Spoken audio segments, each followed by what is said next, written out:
고전무예라는 개념을 초점을 두고 이런 공부를 처음 해봅니다. 저는 처음 해보고 강의 너무 잘 들었습니다. 듣는 것만으로도 전율입니다.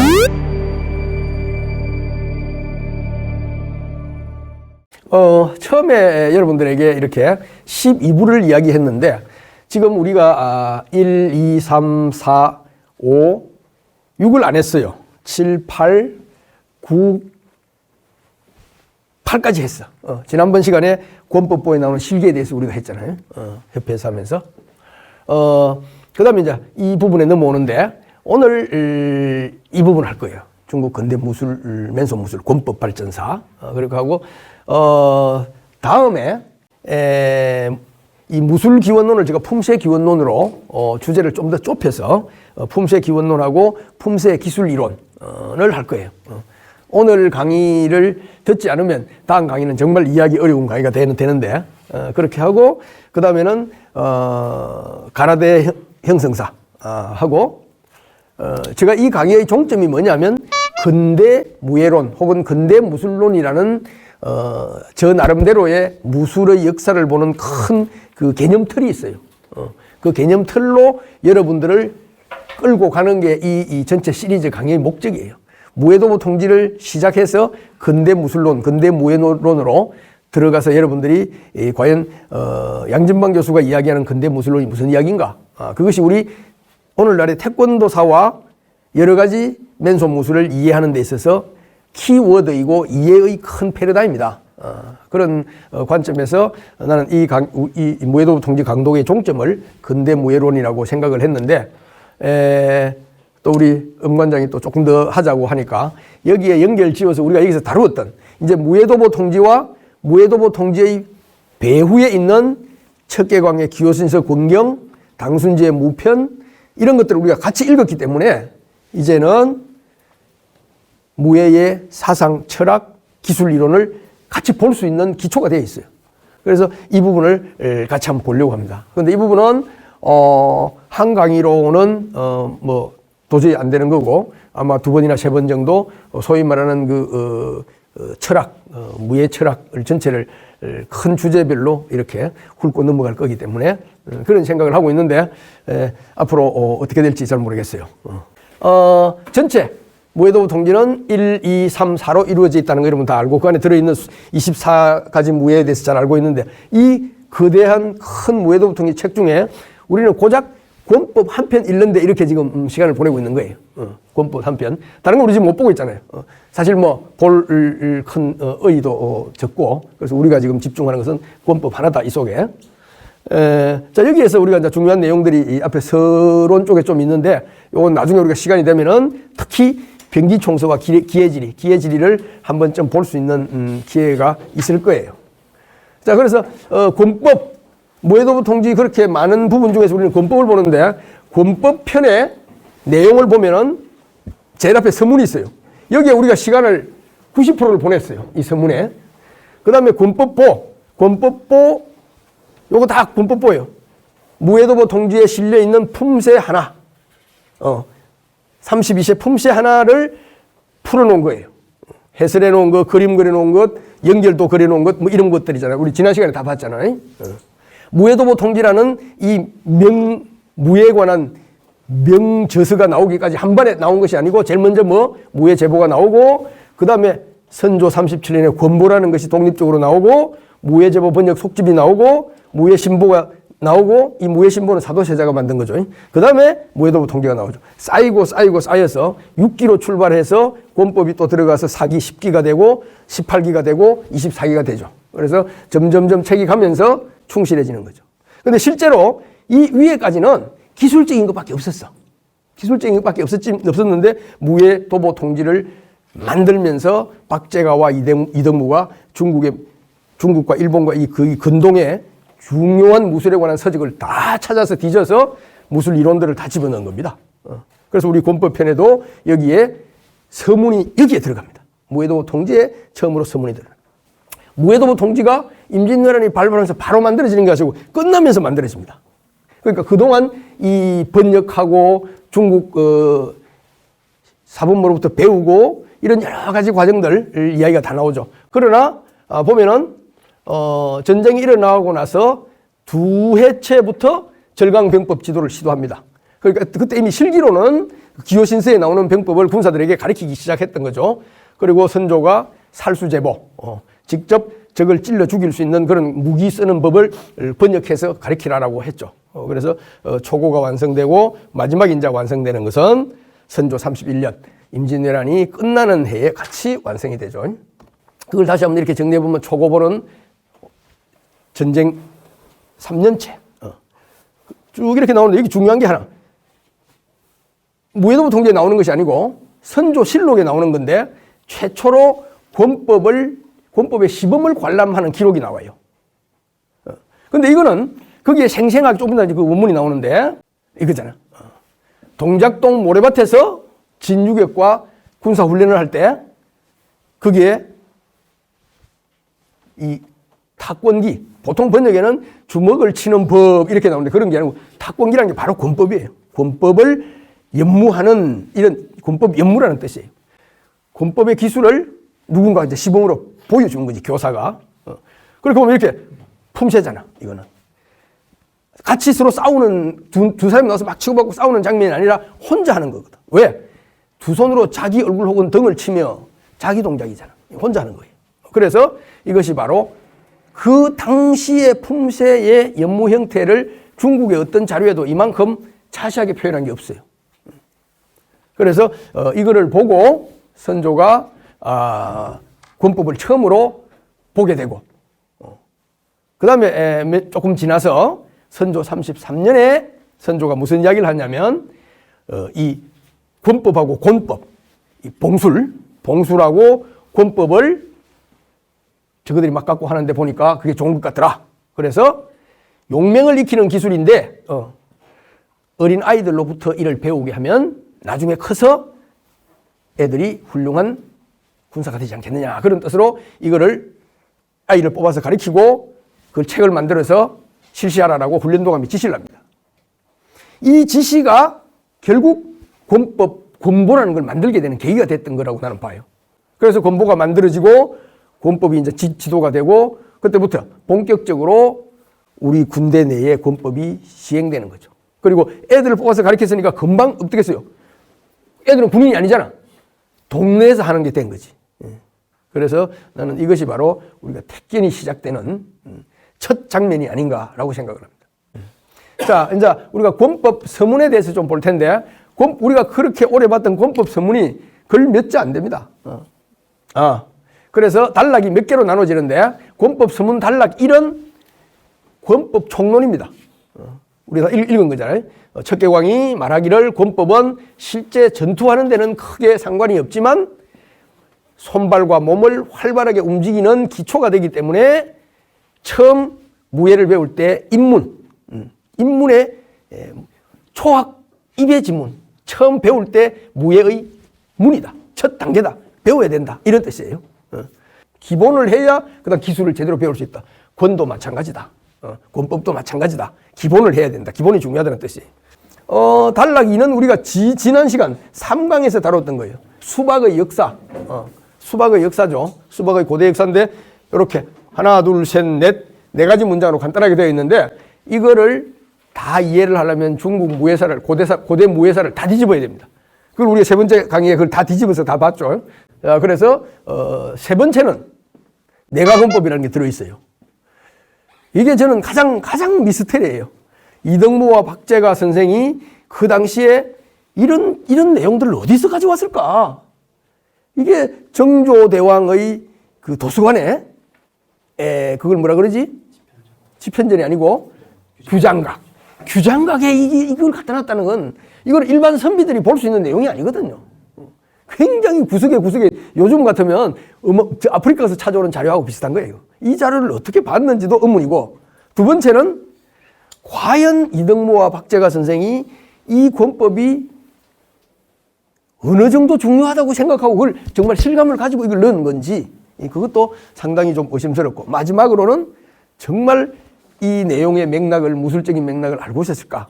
여러 가지 재미있는 의문이 들지만 어쨌든 무예도보 통지 서문 중에서 분량은 제일 많아요. 황정남 묘지명, 이거 무술사 공부하면 어디에나 나옵니다. 그 다음에는 영파부지, 그 다음에는 황백가의 내가건법. 이 황종이라는 사람은 명나라 말엽에 누구나 알 수 있는, 무예하고 상관없이 누구나 알 수 있는 그 당시 명나라에서 유명한 대학자예요. 유학자. 그렇기 때문에 이 사람이 글을 한마디 쓰면 많은 사람들이 우와 다 믿는 정도의 그런 레벨이 되는 사람이에요. 우리나라의 이태계나 남명선생이나 뭐 이런 분처럼 그렇게 유명한 사람. 근데 이 사람이 왕정남이라는 일개 무인의 묘지명을 쓰면서 내가건법에 대한 이야기를 했어. 그래서 내가건법이라는 게 중국 역사에서 유명하게 된 거예요. 근데 좀 엄밀하게 과학적으로 비판하는 사람들은 과연 이 내가건법이라는 게 그때 있었느냐? 황종이 선생이 내가건법이라는 개념을 넣어갖고 만드는 거 아니냐? 뭐 이런 것도 하는데 저도 그 의심이 굉장히 많이 들어요. 영파부지 이거는 그 이후에 아주 이후에 영파라는 곳이 지금의 링포, 설강 링포 지역을 말하는데 그 지역에서 이 사람들을 그 지역을 더 선전하기 위해서 만든 거라 좀 과장이 많아요. 이제 황백가라는 사람이 내가건법이라는 책을 지었는데 이 황백가가 누구냐? 황종의 아들이야.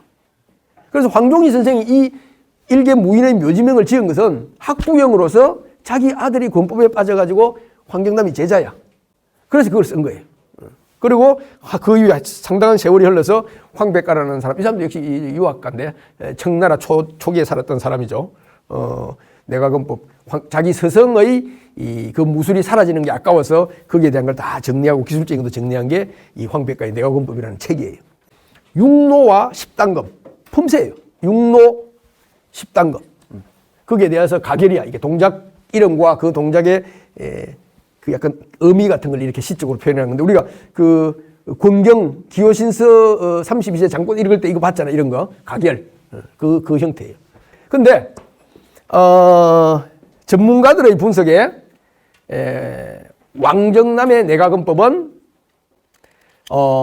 우리가 생각하는 태극권이나 이렇게 부드러운 그런 내가건법은 아닌 것 같다라는 게 나오는데 그거는 이제 나중에 오늘 우리가 다시 다루는 주제에 나오기 때문에 다음 볼게요. 자, 이 부분부터는 그냥 여러분들 한번 복습으로 보라고 해놓은 거예요.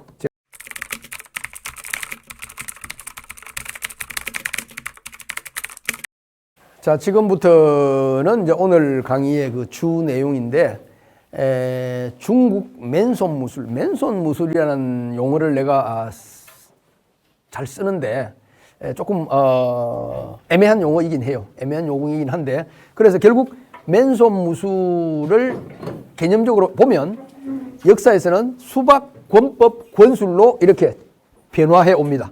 그래서 저것을 통칭하는 그런 무술. 그 다음에 더 중요하게로는 무기무술과 맨손무술. 이렇게. 그 나중에 보면 나오겠지만 중국의 개념으로는 권술과 기계라고 합니다. 무기라고 하지 않고 기계라고 해요. 권술과 기계. 이렇게 나누어지는 그런 개념에서 무기술과 대치가 되는 맨손무술. 이렇게 보시면 되겠습니다. 그래서 중국에서 무술이라는 것은 우리가 옛날 역사상의 무술을 이해하는 것 중에 제일 좋은 게 지금 거를 이해하면 잘 이해가 될 수 있어요. 그래서 투로 운동과 박투 운동으로 되게 나눕니다. 투로라는 건 품새, 박투는 기루기. 이걸 대항 운동이라고 하기도 하고 그러는데 우리 태권도적으로 표현하면 품새 운동과 기루기 운동. 이 운동이라는 말이 붙은 것은 품새를 하나의 운동의 어떤 형태와 양식으로 본다는 거지. 좀 넓은 개념이에요. 그러면 투로 중에서는 권술 투로와 기계 투로. 지금 현대 우수에서 쓰고 있는 개념이에요. 권술이라는 게. 맨손 무술을 권술이라고 한다는 뜻이고 무기술이라는 뜻이에요. 무기 품새. 그 다음에 이제 절로 들어가면 맨손으로 치고받고 싸우는 우리 겨루기는 산타라고 그래요. 나중에 공부하면서 산수라는 말이 많이 나와요. 그래서 1930년대까지는 산수라는 말을 썼어. 근데 그 이후에 지금은 산타, 때릴 타자로 바뀌었어. 그 다음에 추수라는 것은 오늘 이제 태극권 얘기할 때 추수라는 얘기 많이 나올 텐데 둘이서 이렇게 맞대고 밀고 당기고 하면서 넘기는 거예요. 독특한 그런 스타일의 건데 태극권 겨루기라고 보시면 되겠습니다. 그래서 저 그림을 머릿속에 넣어두고 우리가 명나라 권법의 이해부터 들어갈 거예요. 자, 명나라 권법은 우리가 봤잖아. 이제 기호신설을 봤잖아. 그리고 무편을 봤잖아. 그래서 우리가 이제 좀 볼 수 있는 거예요. 지금 일단 중국 무술사의 시대 구분을 보면은 너무 평이하게 가. 평이하게 간다는 말은 무슨 말이냐면 왕조 중심으로 가니까 아주 편안하지. 뭐 춘추전국 시대, 진나라 한나라 시대, 뭐 남북조 시대, 그다음에는 뭐 수당 시대, 뭐 이렇게 가요. 이렇게. 그런데 이게 우리한테 맨손 무술을 이해하는데 별 도움을 주는 게 없거든. 그 왕조로만 가면. 그래서 대략 저는 수박 시대, 수박이라는 용어와 수박에 대한 이야기 위주로 나오는 시대를 수박 시대라 또는 고대 무술이라고 하고 춘추 전국 진나라 한나라 원나라까지 우리나라 고려 시대까지죠. 원나라까지를 나는 수박 시대로 본다. 이거 다른 데 있는 게 아니고 지금 내가 분류하는 거예요. 여러분들 오해 없도록. 자, 그리고 권법 시대는 중기 쪽을 명대라고 보는 거예요. 명나라 시대의 권법이 집중적으로 많이 나옵니다. 그 다음에는 권술 시대, 근대 무술, 청나라와 민국 시대다. 라고 보는 겁니다. 물론 이걸 이렇게 탁탁 칼로 두부 자르듯이 자를 수 없지만 그 핵심을 놓고 보면 이렇게 볼 수 있지 않느냐. 그리고 또 이렇게 봄으로 해서 우리가 좀 더 역사를 명료하게 볼 수 있는 틀이 되지 않느냐. 이렇게 생각합니다. 수박시대는 도수박투 경기를 위주로 하는 치고받고 싸우면 군대에서 붙여보고 고래사에도 나오면 누가 누구를 이겼고 몇 번 이겼고 뭐 이런 이야기가 나오잖아. 그러니까 성부법 경기였던 거지. 그래서 그때까지는 투로가 발달되지 않았다. 있더라도 아주 기본적인 약간 원시적인 그런 형태가 아니었겠느냐 이렇게 보는 거예요. 기록으로도 투로가 많이 발달됐다는 것을 찾기는 어려워요. 근데 많은 사람들이 오늘날의 무술의 형태를 보고 쉽게 옛날에 오늘날 태권도가 똑같은 모양이 있은 것으로 오해하고 그렇게 보는 역사를 보는 시각들이 많아요. 삼국시대에 마치 품새가 있었던 것처럼 그런 것은 아니고 그 다음에 권법 시대는 기술과 수련 방법이 이제 좀 맨손 무술이 발달합니다. 발달하면서 투로가 이제 확 발전을 해요. 그게 권법 시대다. 그래서 기호신서라든지 무해도보 통지라든지 이런 걸 보면 그리고 아까 권경이나 이런 걸 보면은 투로가 있었다, 품새가 있었다는 걸 우리가 볼 수 있거든요. 좀 이따가 좀 더 자세하게 볼 거예요. 그 다음에 이제 권술 시대, 청나라 때 들어오면 상황이 완전히 달라집니다. 모든 이 명대까지도 무술은 권법 시대까지도 무술은 무기 무술이 중심이고 보조적이잖아. 입문 뭐 이런 거 소리 하고 있거든. 그런데 권술 시대에 들어오면 이제는 맨손 무술이 무예 수련의 중심으로 옵니다. 그 이유 중에 하나가 무술을 소비한다. 무술을 실용적으로 군대에 있기 때문에 내가 하는 것이 아니고 어떤 내 문화생활로 이제 소비하는 무술을 배우고 싶으면 가서 배우고 하고 싶으면 하고 이런 그래서 건강, 호신, 문화 취미로 이제 변하는 거죠. 그리고 유파 개념이 이제 많이 나옵니다. 우리는 팔계장이야. 너희는 뭐야? 우리는 당당권이야. 뭐 이렇게 각자 자기들의 이름과 특색을 드러내고 그 외에 이제 선전하고 자기들의 그 우수성을 주장하고 더 많은 사람들을 오라고 하는 거죠.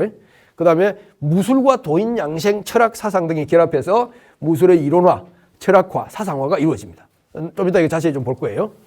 제일 중요한 것은 맨손 무술이 무술 시장에서 중심이 되는 거예요, 이제.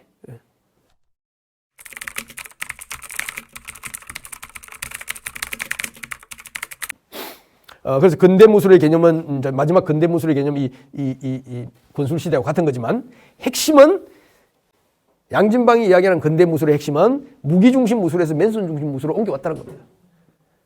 그 옮겨왔다는 것 속에 깔려 있는 배면에 여러 가지 중요한 이유와 맥락이 있어요. 그게 중요한 거죠. 그래서 근대 무술이 이제 소비형 무술, 대중 무술화 되는 겁니다. 그래서 근대 권술은 수박처럼 막 치고박는 그런 형태, 박투 경기 위주에서 품새 위주로 건강, 호신, 교양, 취미로 변화됐다는 거죠.